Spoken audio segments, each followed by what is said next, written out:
But we start with transfers. Manchester United, they're closing in on the signing of centre-back Lenny Yoro from Lille. The player is heading to England shortly. Darmish joins me on set now. Darmish, it looks like United moved pretty quickly on this one. What can you tell us? This has come as a bit of a surprise, actually, simply because it was thought that his preference, Lenny Yoro's preference, was to go to Real Madrid. However, we told you last week that Manchester United agreed a deal with Lille, and it was worth in excess of £50 million, including performance-related add-ons. However, there wasn't an agreement with the player. And because his preference, it was thought, was Real Madrid, I think he was waiting for Real Madrid to come in. They were not coming in with a deal that matched what Manchester United wanted. And it was in Lille's interest to put it out there that the agreement had been reached with Manchester United, simply because it was their way of saying, this is how much it is going to take to sign Lenny Yoro. The only downside for Lille, it seemed, was the fact that Yoro's in the final year of his contract. So he could quite easily have turned around and said, I'll wait 5 months if you're not going to agree anything with Real Madrid. I'll sign a pre-contract agreement and go on a free transfer to the Bernabeu next summer. However, once United had agreed, they were given permission to talk to Yoro and his representatives. And they decided to speak to United. And that's when United sold the project to Lenny Yoro and sold what kind of role he would be playing in the Manchester United squad and eventually in the Manchester United team. So now he's on his way to the UK for a medical.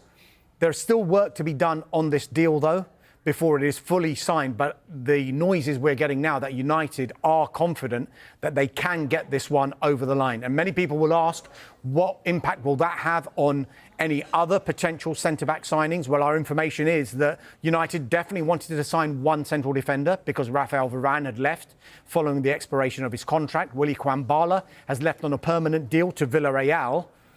If there is another departure in that centre-back area, then United are likely to go back into the market for a second centre-back. And I think the one to watch here is Victor Lindelof, because he's entered the final year of his contract. There are no talks over an extension of that contract, and there is interest in Victor Lindelof. So if he was to go, we still understand that Manchester United have strong options with regard to the two names we've been mentioning throughout the window, Jarrad Branthwaite from Everton and Matthijs de Ligt from Bayern Munich. Where do we stand with both of those? Jarrad Branthwaite, Everton don't need to sell, don't want to sell. Their valuation is in excess of £70 million. United have made two bids for him. The latest was worth £50 million, including performance-related add-ons, not anywhere near what Everton would want. Internal discussions will continue if there is a departure, whether they'll go back in for a third time. Matthijs de Ligt, it looks like a lot of the noise is coming from the German end and the agent's end as well. We understand that de Ligt does want to go to United. Bayern Munich want to make the deal, but Manchester United haven't agreed a fee with Bayern Munich. And as it stands, they've put all of their energy into signing Lenny Yoro. If and when he does sign for Manchester United, the next step will be whether there will be any further departures in that area, in that position, to dictate whether Manchester United will go back into the market.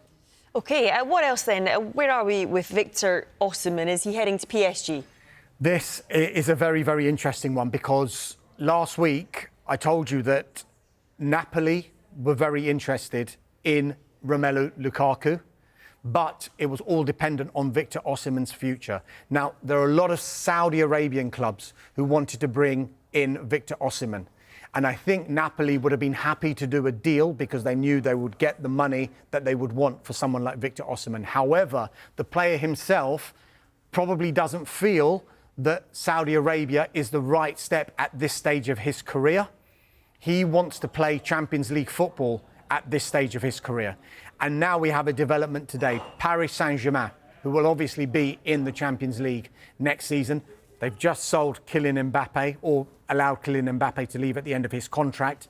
They are in talks now with Napoli over Victor Osimen. That will include potentially a player plus cash deal. So there might be one or two players moving from PSG to Napoli in exchange for money and Victor Osimen coming the other way. However, that would then have a knock-on effect for Romelu Lukaku. We do know he doesn't really have a future at Chelsea. We think that Chelsea want around £35 million for Romelu Lukaku. He's still got 2 years left on his contract, remember. And there is that link. Napoli's manager, Antonio Conte, he managed Romelu Lukaku when Inter Milan won the league with Romelu Lukaku spearheading that attack back in 2021, their first Scudetto title for 11 years. So you can see why there is that relationship. And when Antonio Conte came into the job, I think one of his priorities was to try and bring Romelu Lukaku to the club. So it could be a deal with Osimen and Lukaku that could work for all parties, the clubs and the players. OK, another one we've been keeping across is Jean-Claire Todibo and his potential move to West Ham. Where are we up to with that one? Yeah, so probably good news that's slightly tempered for West Ham United, this one. So West Ham United have agreed a deal with Nice. It is for an initial loan plus a €32 million option fee.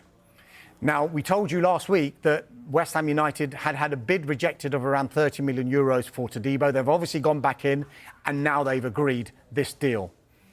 However, one source has told us that the player's preference is to go to Juventus. And I think that the player and the club for an agreement between those two with Juventus would probably be a lot easier than it would be with West Ham, because West Ham United don't have an agreement with the player just yet. However, significantly, Juventus don't have an agreement with Nice. And now it is in Nice's interest that this is out there, and it's a €32 million option price, plus however much West Ham United would be prepared to pay in a loan. That's what Juventus would probably have to match if they're going to get Todibo. So West Ham really trying and being ambitious in this transfer window to try and get this player.